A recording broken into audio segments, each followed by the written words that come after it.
بسم اللہ الرحمن الرحیم۔ برادران اسلام، اس وقت ایک موضوع یہ ہے کہ ذرائع ابلاغ جس کو کہتے ہیں میڈیا، اس کی کیا اہمیت ہے۔ تو دنیا میں ہر پڑھا لکھا انسان اس وقت سمجھ رہا ہے کہ اس وقت دنیا میں سب سے زیادہ اثر جو ڈال رہا ہے لوگوں کے ذہنوں کو بدلنے پر، یہ میڈیا ہی کر رہا ہے۔ حکومتیں تبدیل ہوتی ہیں میڈیا کے پروپیگنڈے سے، اور قوموں کی ذہنیت کو جو بدلا جا رہا ہے وہ میڈیا کے ذریعے سے بدلا جا رہا ہے۔ اس لیے اس کی بڑی ضرورت ہے کہ ہم اس چیز کا استعمال کر کے ہم صحیح حق کی بات لوگوں تک پہنچائیں۔ رسول اللہ صلی اللہ علیہ وسلم کے زمانے میں یہ چیزیں نہیں تھی، لیکن اس وقت میں ذرائع ابلاغ دوسرے تھے۔ مثلا اشعار پڑھے جاتے تھے، شعراء، عرب کے شعراء کسی قبیلے کی تعریف کرتے تھے تو پورے عرب میں وہ پھیل جاتی تھی، کسی کی برائی بیان کرتے تھے تو پورے عرب میں اس کی برائی پھیل جاتی تھی۔ مشرکین مکہ نے اپنے بعض شعراء کو لگایا کہ آپ صلی اللہ علیہ وسلم کی برائی بیان کریں، اسلام کے خلاف اشعار کہیں۔ تو جب یہ بات آپ تک پہنچی تو آپ نے فرمایا کہ بھائی کوئی ہے ایسا کہ اس کا دفاع اور ڈیفینس کرے؟ تو حضرت حسان بن ثابت رضی اللہ تعالیٰ عنہ جو ہے، انہوں نے کہا رسول اللہ میں ان کا جواب دوں گا۔ تو یہ ایک میڈیا کا جواب تھا۔ وہ ذرائع ابلاغ اس زمانے میں اشعار تھے، ذرائع ابلاغ اس زمانے میں شعر گوئی تھی، تو آپ نے اس کا جواب دیا۔ اور یہاں تک ہوا کہ جناب رسول اللہ صلی اللہ علیہ وسلم نے حضرت حسان کے لیے مسجد میں منبر لگایا، اور حضرت حسان نے اتنی خوبصورتی کے ساتھ آپ صلی اللہ علیہ وسلم کی مدح کی کہ آج بھی ان کے اشعار جب ہم پڑھتے ہیں تو ہم اشش کرتے ہیں کہ کتنی بہتر ہو۔ ایسا جواب دیا ہے قریشیوں کے کہ ان کا منہ بند کر دیا۔ تو یہ شروع سے ایک بات چلی آ رہی ہے کہ جو حالات چل رہے ہیں ہمیں اس کا مقابلہ اسی انداز سے کرنا پڑتا ہے۔ حضرت مولانا سید ابوالحسن علی میاں ندوی رحمۃ اللہ علیہ نے ایک مجلس میں یوں فرمایا کہ بھائی جس فوجی کو یہ معلوم نہ ہو کہ حملہ کس جہت سے ہو رہا ہے اور کن ہتھیاروں سے ہو رہا ہے تو وہ کیسے ڈیفینس کرے گا؟ ہمیں اپنے زمانے میں یہ بات سوچنی چاہیے کہ ہمارے اوپر فکری حملے جو ہو رہے ہیں، جس کو عربی میں الغزو الفکری کہتے ہیں، فکری طور پر ہمارے ذہنوں کو، ہمارے نوجوان کے ذہنوں کو بدلا جا رہا ہے، وہ میڈیا کے ذریعے سے، وہ ٹیلی ویژن کے ذریعے سے، وہ ریڈیو کے ذریعے سے، یہ اخبارات اور صحافت کے ذریعے سے۔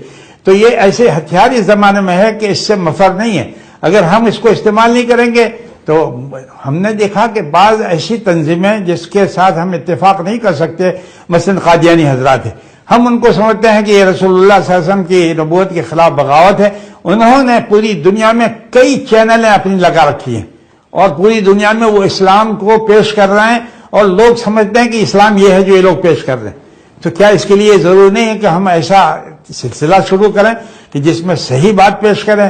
ہمارے اکابرین کی چیزیں، ہمارے متفقہ صحابہ نے جو باتیں اسلام میں پیش کی، ہم اس صحیح اسلام کو پیش کریں۔ اس کے لیے ہمیں ضروری ہے کہ ہم اسی ہتھیار کو استعمال کریں۔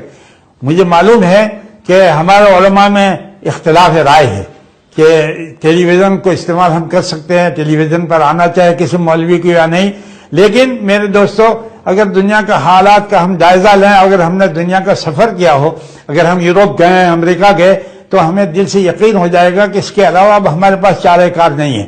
اگر ہمیں حق پہنچانا ہے، ہمیں ہمارے نوجوانوں کو صحیح راہ پر ڈالنا ہے، تو ہمیں اس میڈیا کا بھی استعمال کرنا پڑے گا۔ ہمارے نوجوانوں کی ایک بڑی تعداد آج اس کو استعمال کر کے غلط راستے پر جا رہی۔ اب یہ تو ایک ایسی چیز ہے کہ آپ اس کو صحیح طریقے سے بھی استعمال کر سکتے ہیں، غلط طریقے سے۔ مثال کے طور پر کہا جاتا ہے کہ بھئی چھری ہے، چھری ہمارے گھر میں ہے، ہم اس چھری سے پھل بھی کاٹتے ہیں، ہم اپنی سبزی بھی کاٹتے ہیں، ہم اپنے ضروری کام دیتے ہیں، تو یہ ضروری چیز ہے، وہ گھر میں ہونی چاہیے۔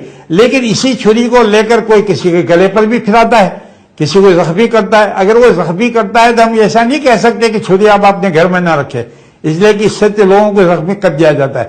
ارے بھائی اس نے غلط استعمال کیا، لیکن اگر اس کا صحیح استعمال آپ کریں گے تو فائدہ مند ہے۔ آپ کیسے کاٹیں گے پھلوں کو اگر آپ کے پاس، اسی طرح اگر آپ کے پاس یہ میڈیا کی طاقت ہے، آپ کے پاس ذرائع ابلاغ میں پوری قوت ہے، تو آپ اپنے دین حق کی بات دنیا تک پہنچا سکتے ہیں۔ آج تو منٹوں میں، ایک منٹ میں دنیا کے اس کونے سے اس کونے تک بات پہنچ جاتی ہے میڈیا کے ذریعے سے۔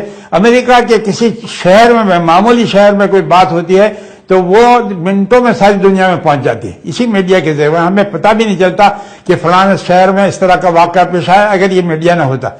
پہلے زمانے میں دنوں کے بعد خبر آتی تھی اور وہ اب منٹوں میں آنے لگی. بعض مرتبہ ایسا ہوتا ہے کہ ہم اپنے ملک میں جس خبر کو صبح پڑھتے ہیں وہ کینیڈا اور امریکہ میں رات کے لوگ دیکھ لیتے ہیں.